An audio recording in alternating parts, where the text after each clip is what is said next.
Ano bang nangyari sa'yo, JR? Hindi ko naman sinasadya. Kailan ka pa magbabago, anak? Napakabait na tao yan. Tapos, nagawa mo pang lokohin? May bago ka na naman? Si Mitz na ang mahal ko. JR, Ano kaya kung pagbakasyonin natin dito ang anak ko? Pagbabakasyon natin sila. Sino sila? Iisa lang naman ang anak ko ah. Kasama yung nanay ko. Bakit parang napipilitan ka? Hindi. Ano ba yan, Mitz? Akala ko ba sandali ka lang? Siguro nag-date kayo ng babaeng yun, no? Ano ba yung sinasabi mo?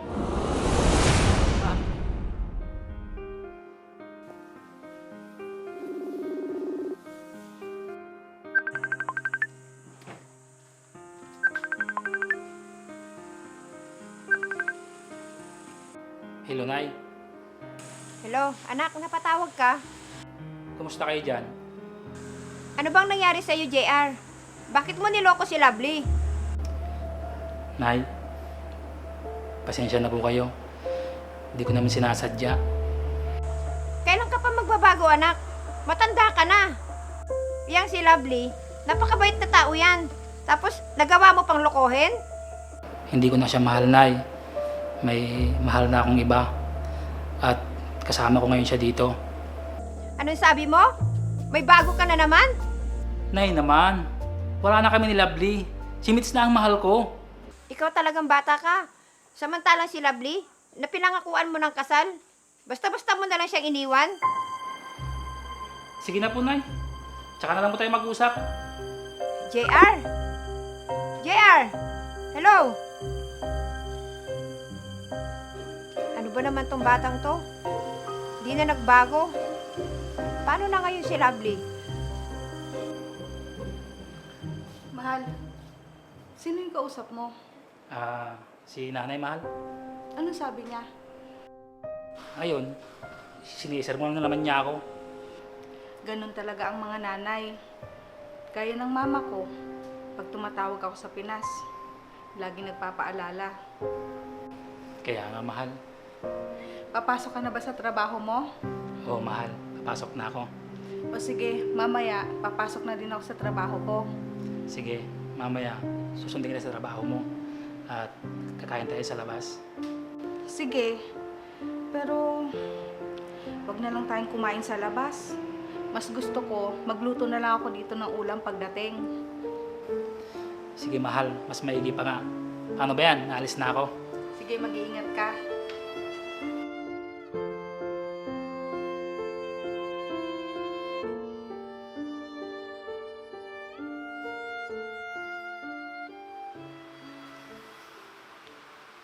Mahal, ano kaya kung pagbakasyonin natin dito ang anak ko? Pwede naman, Mahal. Pero dapat maipon tayo. Ano ba yan? Ang laki naman ng sahod mo ah. Hindi mo pa pwedeng gawa ng paraan? Sige. Sa susunod na buwan, pagbabakasyon natin sila. Sino sila? Iisa lang naman ang anak ko ah. Oo nga. Pero kasama yung nanay ko. Ano ba yan? May kasama pa talagang asungo. Sige na nga. Bakit parang napipilitan ka? Hindi. Sige, titingin lang muna ako ng murang ticket para sa kanila. Mabuti pa nga. Baka may nakapromo. Ito mahal oh. May naka-promo, mura pa. Oo nga, no? Ano, i-book na natin? Sige. Okay na mahal. Salamat. Basta para sa inyo, handa akong gumastos.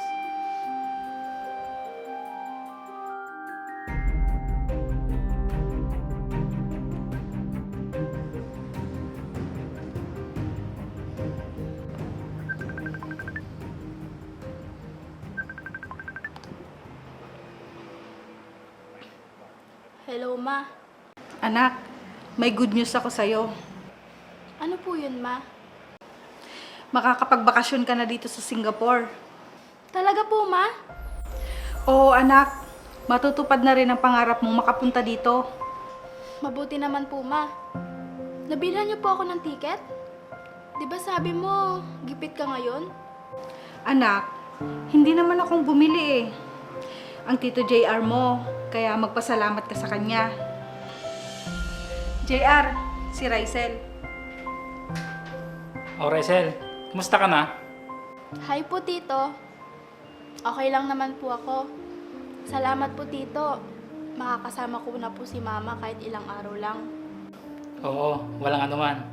Basta para sa inyo, handa akong pasiyahin kayo.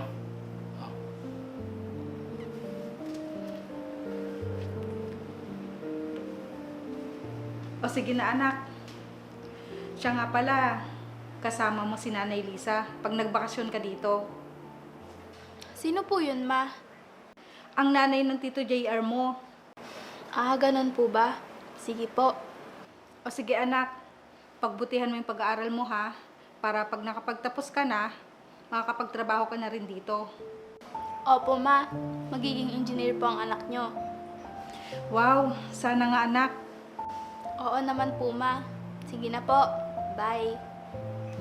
Okay, bye.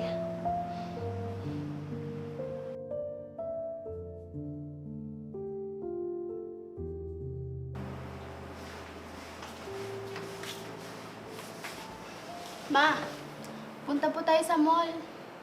Sige anak, tatanungin ko lang ang Tito JR mo. JR, pwede bang pumunta tayo sa mall ngayon? Sige, ano ba yung bibilhin nyo? Pero mamaya, pupunta natin si nanay ha? Oo na, pagkagaling natin sa mall. Sige, nag-busy na ako. Sige, bilisan mo ha. Ma, alam niyo po, may gusto akong bilhin sa mall. Sige mamaya, hihingi tayo kay tito mo. Mabuti na lang po, Ma. Nag-asawa kayo ng galante. Oo naman, ako pa ba? Hindi lang yan ang kaya niyang ibigay sa atin.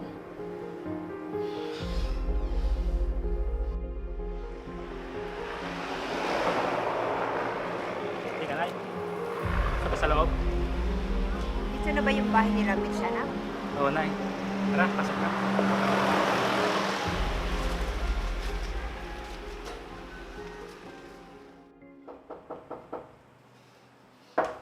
Si JR na siguro to. Nay, mano po? Kaawaan ka ng Diyos. Mabuti po napadalaw po kayo. Maupo po kayo. Ito kasi si JR. Mapilit. Gusto ko nga sana sa bahay na lang. Nay, mas mabuti po na dito po kayo sa bahay. May aircon pa at malamig. Kaysa naman po dun sa bahay nyo, mainit. Lalo na ngayon, summer pa. Hindi naman siguro, Iha. Tsaka sanay naman na ako ng electric fan lang sa bahay. Oo, sana yan si nanay. Ayaw nga niya magpakabit kami ng aircon sa bahay. Buti naman. Siya pang gagastusin mo pag nagpakabit siya ng aircon. Sige, sandali lang. Ikukuha ko lang ng maiinom si nanay. Wag na, Mitch. Busog pa naman ako. Lola, andyan po pala kayo. Mano po? Kaawaan ka ng Diyos. Nay, sandali lang po. Pupunta lang po ako sa kusina. May gagawin lang ako. Mitch, samahan na kita. Nay, sandali lang po. Sige. Lola Lisa, kamusta po kayo? Mabuti naman. Balita ko, maganda yung kursong kinukuha mo. Galingan mo, ha? Opo, Lola. Siya nga po pala, dito po ba kayo matutulog? Siguro. Dito na lang po kayo matulog, Lola. Tabi po tayo sa kwarto ko. Malaki naman po yun. Sige, Apo. Sabihin ko bukas na lang ako uuwi. Talaga po? Mabait at maalalahanin itong anak ni Mitch. Hindi kagaya niya. Nay, tara na po dito sa kusina. Kakain na po tayo. Anak, alalayan mo si Nanay Lisa ha? Opo, Ma. Tara na po, Lola.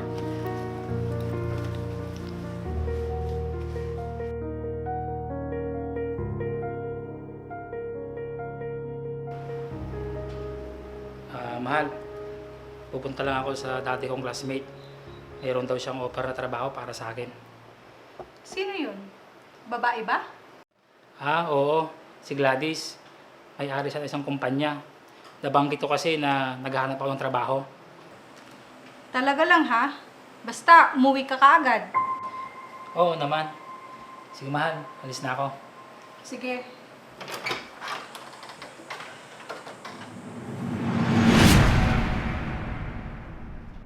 Umayos ka, JR. Oras na malaman ko na may babae ka, humanda ka sa akin.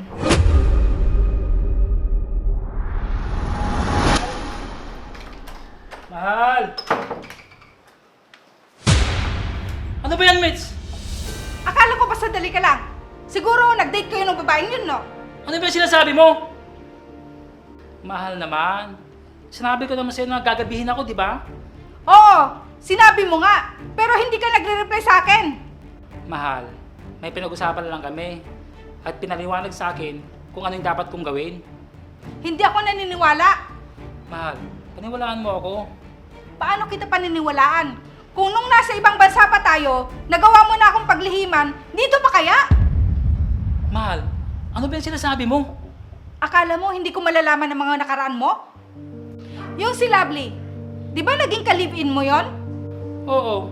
Saka, alam mo naman yung dati, di ba? Baka nakikipagkita ka pa doon ha? Sinasabi ko sa'yo. Matagal na kaming hiwalay noon. At ikaw yung pinakasalan ko. Basta, sa oras na may kinakatagpok ang ibang babae, humanda ka sa akin. Mahal, hindi ko yung magagawa sa'yo. Tandaan mo yan. Alam mo, sabi ng boss ko kanina, mag-umpisa na ako bukas. At malaki daw yung sahod na bibigay sa akin. Kaso nga lang, may panggabi ako. Pero okay lang naman yun, di ba? Anong okay? Hindi man gaya dati ang sahod ko sa ibang bansa, malaki pa rin naman yun. Talaga? Basta, ang akin lang, pagkatapos mo sa trabaho, umuwi ka kaagad ha? Oo naman. Alam mo naman na ayokong nagagalit ka. Sige, papayag na ako. Pero, huwag kang makikipag-usap dun sa boss mo ha? Paano naman yun? Pwede ba yun? Basta, ipangako mo. Baka mamaya magkagusto ka dun kasi mas mayaman yun sa akin. Alam mo, hindi naman yun ang habol ko. Yung trabaho. Ikaw talaga, kung ano ang iniisip mo. Halika nga dito. Tara na, matulog na tayo.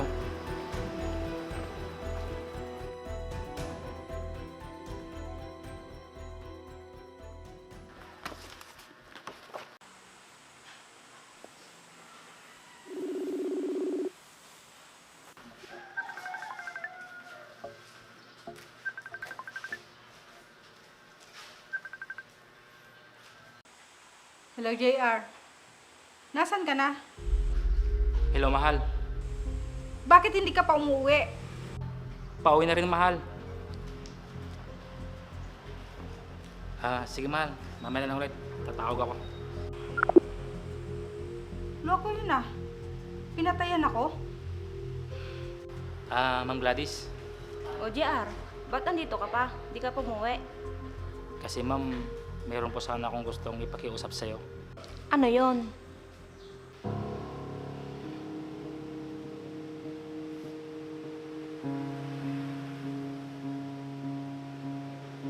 Ma'am, ganito kasi yun. JR, may tumatawag sa'yo. Sagutin mo, baka ang misis mo yan. Magalit na naman sa'yo. Ma'am, sandali lang ha.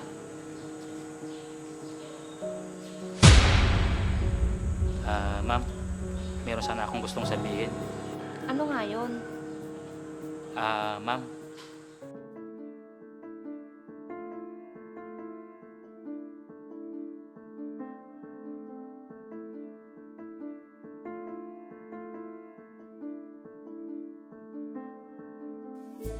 Sige JR, mauna na ako. sige po ma'am. Maraming salamat po. Wala yon.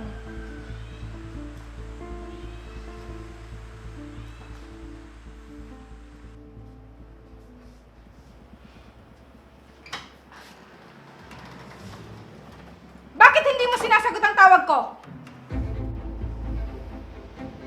Meron akong kausap na tao, mahal. Paano ko masasagot? Kahit na! Sana sinagot mo man lang para narinig ko yung pinag-uusapan nyo. Ano ka ba naman, mahal? Lahat na lang gusto mong alamin? Oo, dahil asawa mo ako. Ano ba yan? Wala naman akong nililihim sa'yo, di ba? Ikaw pa? Lalaki ka. Kaya alam ko ang mga galawan mo. Hindi ko na alam kung paano pa ako kikilos. Lagi ka na lang ganyan sa akin. At ikaw pang may ganang magalit ngayon? Hindi naman sa ganon. Nakakarindi lang kasi. Nagrereklamo ka na ngayon? Ha? Hindi.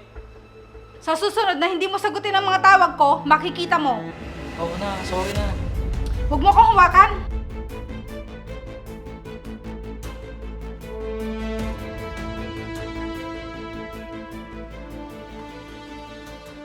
Mahal, papasok na ako.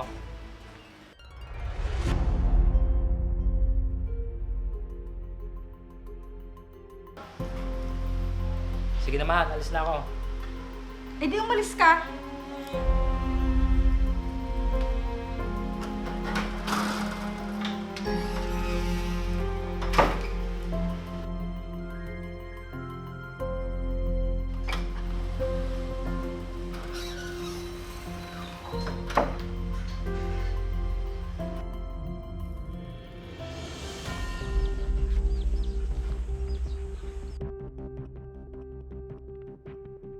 Nako, maraming salamat po, ma'am.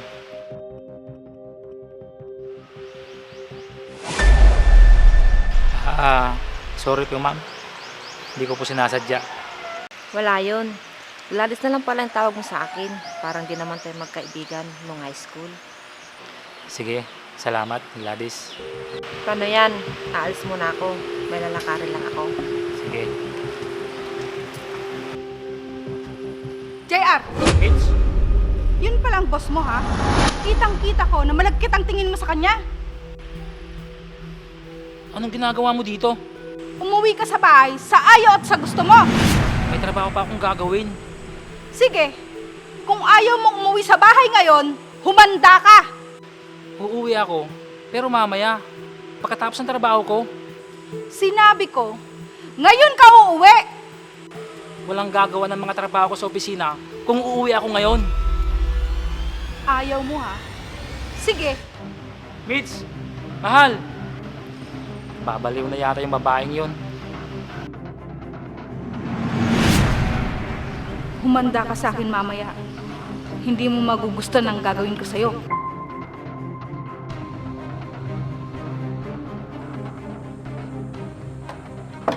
Oh, ba't nakalak tong pinto? Mahal! Pakibukas tong pinto! Mahal! Mahal! Lumayas ka! Mahal! Bakit mo ginagawa sa akin to? Sinabi ko sa'yo na umuwi ka na. Hindi ka sumusunod sa sinasabi ko. Kaya maghanap ka ngayon ng tutuluyan mo. Mahal, huwag mo naman gawin sa akin to. Tatrabaho ako ng maayos. Tuloy yung gagawin mo sa akin. Utang na loob ko pa sa'yo yon? Sa tingin mo maniniwala ako sa'yo? Kaya ka lang naman nagtatrabaho doon dahil sa boss mo. Kung hindi ko pa nakita kanina, pinagmumukha niyo akong tanga. Alam ko naman na may gusto ko sa kanya eh. Ganyan na ba talaga yung tingin mo sa akin? Oo, dahil wala kang kwentang lalaki. Kaya lumayas ka na! Alis! Alis! Mitch, sandali lang! Mitch! Gusto mo ba? Tumawag pa ako sa barangay para paalisin ka. Umalis ka na! Mitch! Alis! Ma, anong nangyayari dito? Bakit ka sumisigaw? Pinalayas ko ng tito mo. Ano, ma? Bakit? Ano bang ginawa sa'yo ni Tito? Ayoko na. Nahuli ko sila ng boss niya. Ma, baka wala naman silang masamang ginagawa. Anong wala? Kinakampihan mo pa yung lalaking yon? Ma, bakit palagi ka nalang ganyan sa mga lalaking nakakasama mo? Rysel, bakit ganyan ka magsalita sa akin? Mama mo ko. Kaya dapat ako ang kampihan mo. Oo, mama kita. Pero ayoko sa ginagawa mo. Lahat na lang ng mga lalaking nakakasama mo, pinaghihinalaan mo. Kahit wala naman silang ginagawang masama. Mabait si Tito JR. Sa katunayan nga, nagsabi siya sa akin na lahat daw ng kailangan natin, siya ang magpo-provide. Tapos ganito lang isusukli mo sa lahat ng kabutihan niya sa atin? Nang dahil lang sa mga maling hinala nyo? Kasi kitang-kita ko! Nakita mo nga, Ma. Pero hindi mo narinig ang usapan nila. Lagi ka namang ganyan eh, di ba? Rysel, saan ka pupunta? Basta, bitawan mo ako. Rysel! Rysel!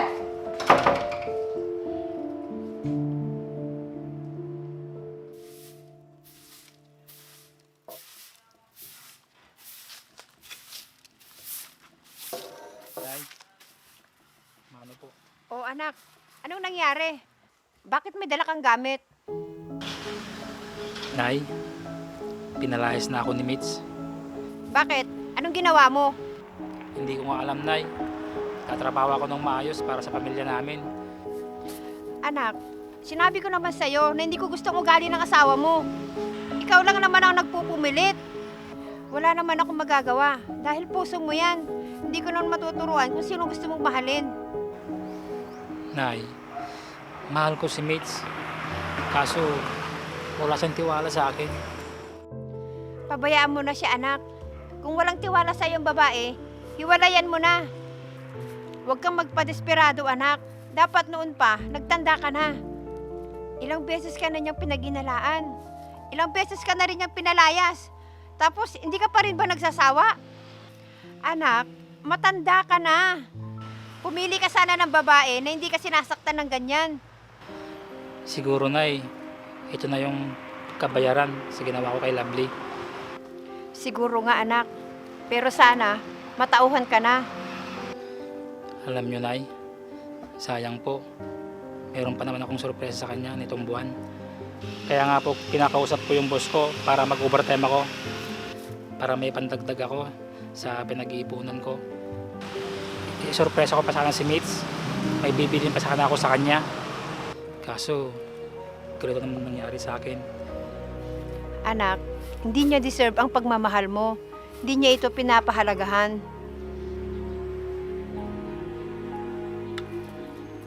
Halika na, anak. Magpahinga ka na muna sa loob.